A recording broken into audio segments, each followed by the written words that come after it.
মর্যাদাকে আমি উঁচু করে দিয়েছি। কে বলছেন? মহান আল্লাহ বলছেন আপনার সম্মানকে আমি উঁচু করে দিয়েছি।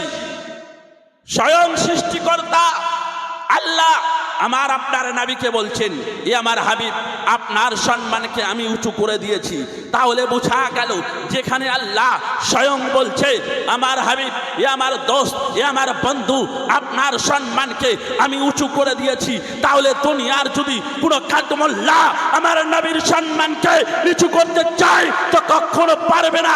সে শেষ পর্যন্ত মাটির সঙ্গে মিশে যাবে, কিন্তু আমার নবী মুস্তাফার একটা লোমও ছিঁড়তে পারবে না। বলুন সুবহানাল্লাহ। যেখানে মহান আল্লাহ আমার নবীর সম্মানকে উঁচু করেছে, দুনিয়ার কোন শক্তি আমার নবীর সম্মানকে নিচু করতে পারবে না। দুনিয়ার কোন মানুষ আমার নবীর সম্মানকে নিচু করতে পারবে না। দুনিয়ার কোন পণ্ডিত আমার নবী মুস্তাফার সম্মানকে নিচু করতে পারবে না। দুনিয়ার কোন কাঠমোল্লা আমার নবী মুস্তাফার সম্মানকে নিচু করতে পারবে না। কেমন আমার নবী মুস্তাফার সম্মান, কেমন আমার নবী মুস্তাফার পাওয়ার। এ মুসলমান শুনে যান, আমার নবী মুস্তাফা চাঁদকে ইশারা করেছে তো চাঁদ দু টুকরো হয়ে গিয়েছে।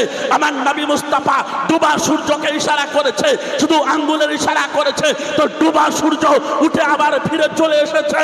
বলুন সুবহানাল্লাহ। আমার নবী মুস্তাফা কেমন পাওয়ারফুল নবী ছিল, আমার নবী মুস্তাফা কেমন নবী মুস্তাফার পাওয়ার ছিল।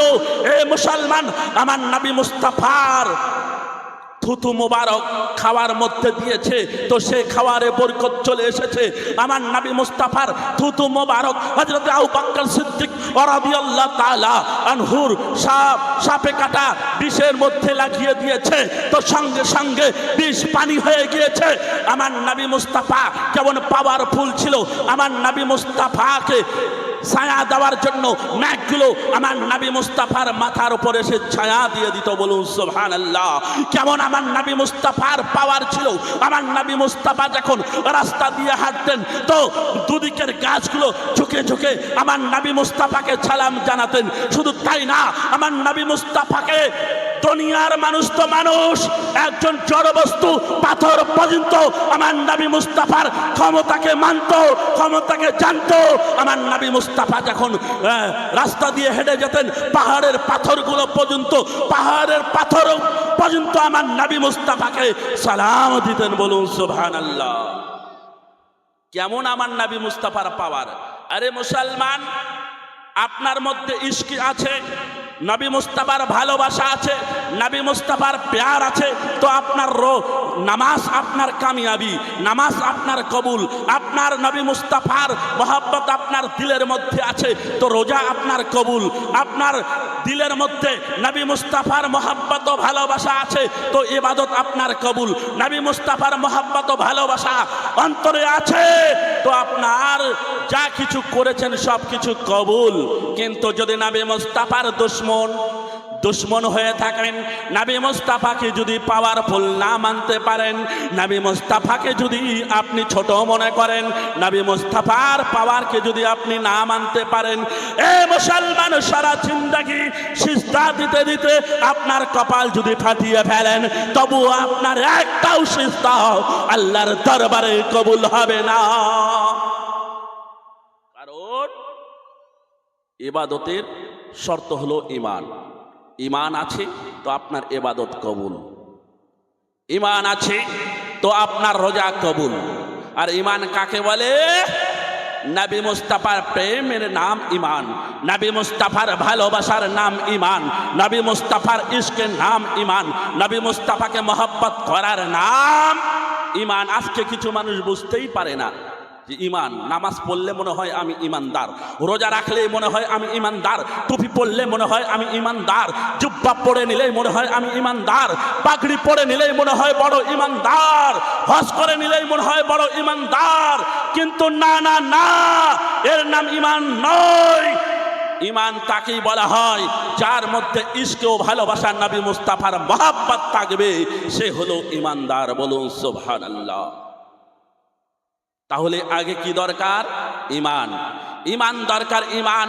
হে মুসলমান, আমার নবী মুস্তাফা কেমন পাওয়ারফুল, আল্লাহ রাব্বুল আলামিন কেমন আমার নবী মুস্তাফাকে পাওয়ার দিয়েছেন। শুধু দুনিয়াতে না, কিয়ামতের ময়দানেও আমার নবী মুস্তাফাকে আল্লাহ এত পাওয়ার দিয়েছেন, কোন নবী আল্লাহর দরবারে কথা বলার সাহস পাবে না, শক্তি পাবে না, সাহস হবে না। কিন্তু এ মুসলমান, আমার আপনার নবী দো জাহানের বাদশাহ, আকায়ে নামদার, মদিনার তাজদার, আহমদ মুখতার, মুহাম্মদুর রাসূলুল্লাহ সাল্লাল্লাহু তাআলা আলাইহি ওয়াসাল্লাম কিয়ামতের ময়দানে সুপারিশের জন্য আল্লাহর দরবারে গিয়ে সিজদা ফেলিয়ে দিবে, আল্লাহর সঙ্গে কথা বলবে। বলুন সুবহানাল্লাহ। এর নাম ইশক। সুন্নি কাকে বলে শুনে যান। সুন্নি ওরাই হতে পারে যার অন্তরে নবী মুস্তাফার ভালোবাসা আছে, যে দাঁড়িয়ে নবী মুস্তাফাকে সালাম দিতে ভালোবাসে তার নাম সুন্নি। যে নবী মুস্তাফার উপর দরুদ পড়তে ভালোবাসে সে হলো সুন্নি। যে নবী মুস্তাফার শানকে উঁচু করতে জানে তার নাম সুন্নি। যে নবী মুস্তাফার মর্যাদাকে উঁচু করতে জানে তার নাম হলো সুন্নি। বলুন সুবহানাল্লাহ। এর নাম সুন্নি।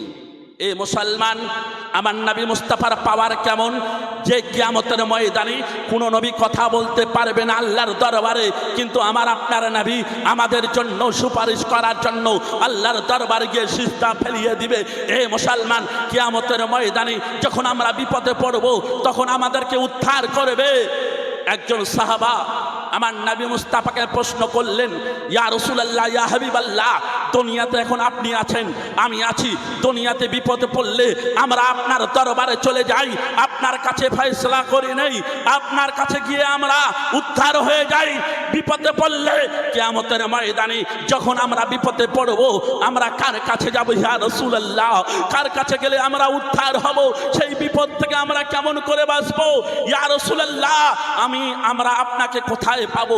এত বড় ময়দান হবে, মানুষ অনেক কোটি লক্ষ মানুষের কোনো হিসাব হবে না, অনেক মানুষ হবে, হিসাব করা যাবে না।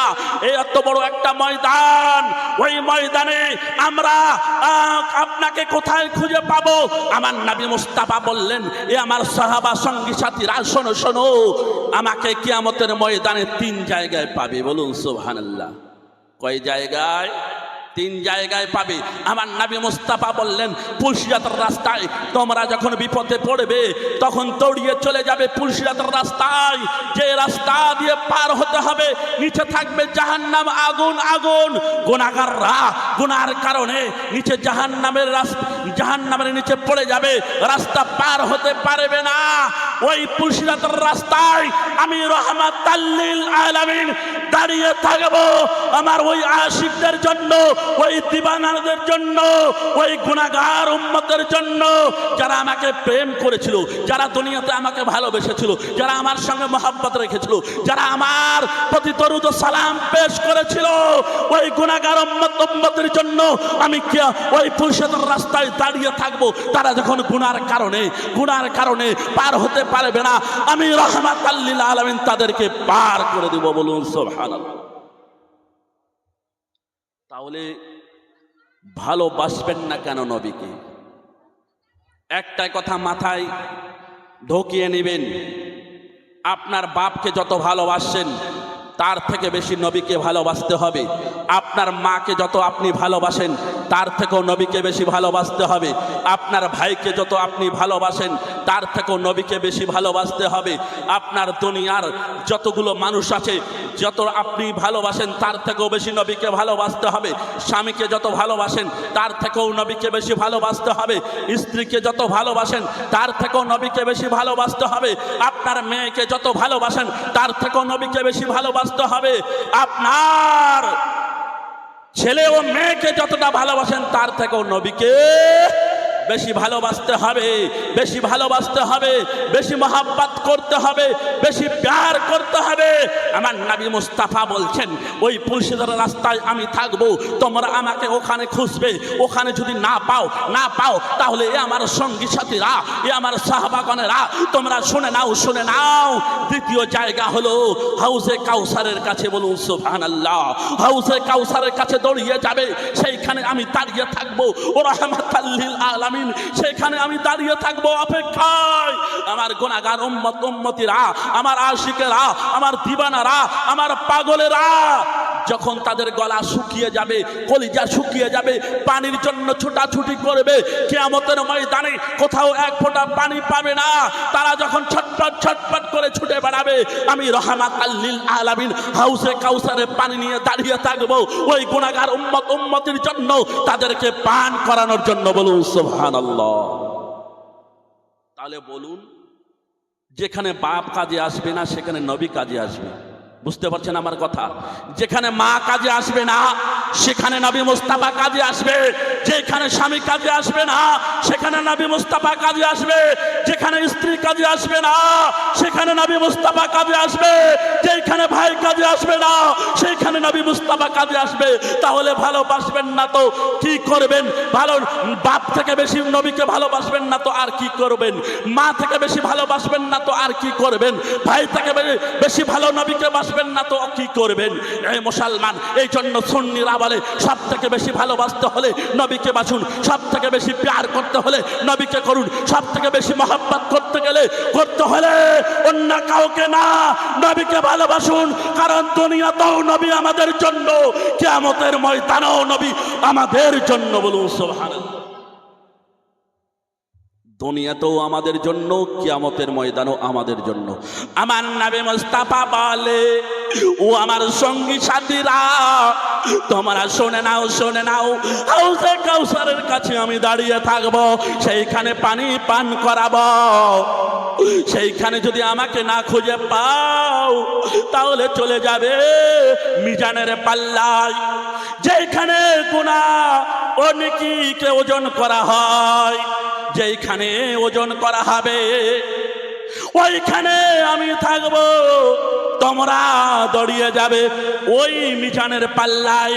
আমি এই জন্য অপেক্ষায় থাকবো, যখন আমার গুনাহগার উম্মত উম্মতিদের গুনাহ ও নেকিকে ওজন করা হবে, যখন আমার আশিকের গুনাহ ও নেকিকে ওজন করা হবে, যখন আমার দিবানাদের গুনাহ ও নেকিকে ওজন করা হবে, যখন আমার উম্মত উম্মতিরা ইমান তো ছিল, আমাকে তো ভালোবাসতো, কিন্তু তারা শয়তানের ধোকায় পড়ে নামাজ কাজা করে দিয়েছিল, শয়তানের ধোকায় পড়ে রোজা কাজা করে দিয়েছিল, শয়তানের ধোকা পড়ে গুনাহ করেছিল। এই গুনার কারণে যখন তাদের ওইখানে গুনাহ বেশি হয়ে যাবে, গুনাহ বেশি হওয়ার কারণে তারা যখন জাহান্নামী হয়ে যাবে, তখন আমি রাহমাতাল লিল আলামিন সেইখানে মিজানের পাল্লায় দাঁড়িয়ে থাকব। আর আমার ওই গুনাহগার উম্মতির যখন উম্মতির গুনাহ বেশি হয়ে যাবে, তখন ওই গুনাহ ওই নেকির পাল্লায় আমি একটা কাগজের টুকরা দিয়ে দিব। ওই টুকরাটা দেওয়ার কারণে আমার উম্মতির যেন নেকির ওজন বেশি হয়ে যাবে। আমার নবী মুস্তাফা বলছে, ওই কাগজের টুকরাটা কি জানো? ওই কাগজের টুকরোটা দরুদ ও সালাম। বলুন সুবহানাল্লাহ। আমার আশিকেরা, আমার দিবানারা, আমার পাগল পাড়ারা, আমার মহব্বতে দুনিয়াতে যতবার দরুদ পড়েছে আমি মদিনায় শুয়ে শুয়ে আমার আশিকের দরুদ শুনেছি আর সেইখানে জমা করে রেখেছি।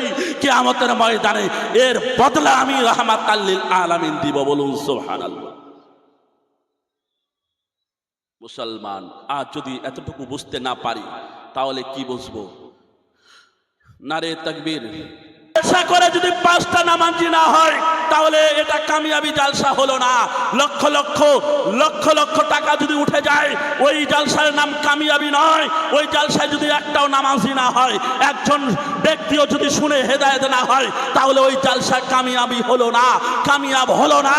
তখনই ওই জালসা কামিয়াবি হবে, কামিয়াব হবে যখন এই ওয়াজ মাহফিল হাদিস কোরআনের কথা শুনে কোন ব্যক্তি নামাজি হয়ে যাবে, কোন ব্যক্তি হাদিস কোরআন শোনার পরে তওবা করে নেবে, কোন ব্যক্তি যদি ওই হাদিস কোরআন শোনার পরে হেদায়েত পেয়ে নেয়, তাহলেই ওই জালসা হলো কামিয়াবি জালসা। বলুন সুবহানাল্লাহ। কিন্তু আমরা কি মনে করি? আমাদের নিয়ত একটাই, আমাদের সোর্স একটাই, আমাদের একটাই দিমাগে সব সময় ঘরে যে জালসা করব যেন এই চাঁদা কালেকশন হয় অনেক, কিন্তু না, আপনার নিয়ত ঠিক করুন, আল্লাহ ঠিকই আপনার চাঁদা কালেকশন করার ব্যবস্থা করে দিবে, হয়ে যাবে টাকা। আল্লাহর রহমত হলে কি না হতে পারে, সব কিছু হওয়ার সম্ভব। আপনার নিয়ত ঠিক করুন, নিয়ত ঠিক করে জালসা করুন, ইনশাআল্লাহ ওই জালসায় কোনো মুসিবত আসবে না, কোনো বিপদ আসবে না, কোনো বালা আসবে না। আল্লাহর ফেরেশতারা ওই জালসার চারদিকে দাঁড়িয়ে ঘিরে থাকবে, ওই জালসাকে হেফাজত করবে, বলুন সুবহানাল্লাহ। কিন্তু মৌলবীর কথা শোনে কি? মৌলবীর থেকে তো আমরা বেশি বড় পণ্ডিত, বেশি বড় জ্ঞানী, ঠিক না? আরে 4 টাকার মৌলবীর কথা শুনে আমরা কি করব?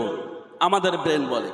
কিন্তু এখন ওই 4 টাকার মৌলবী ভাবছেন কবরে যান, 4 টাকার মৌলবী 4 লাখেরও বেশি ভাবারও চিন্তা তখন করবেন যে আমি কি ভুল করেছি, মৌলানার কথা না শুনে আমি কতটা ভুল করেছি। যাই হোক ব্রাদার, বলার অনেক কিছু আছে, কিন্তু আমি আমার বক্তব্যের মূল যেটা ছিল সেটা আমি আপনাদের সম্মুখে কিছু গুরুত্বপূর্ণ কথা তুলে ধরেছি, আর বাড়বো না, কারণ বক্তা সাহেব উপস্থিত হয়ে গিয়েছে।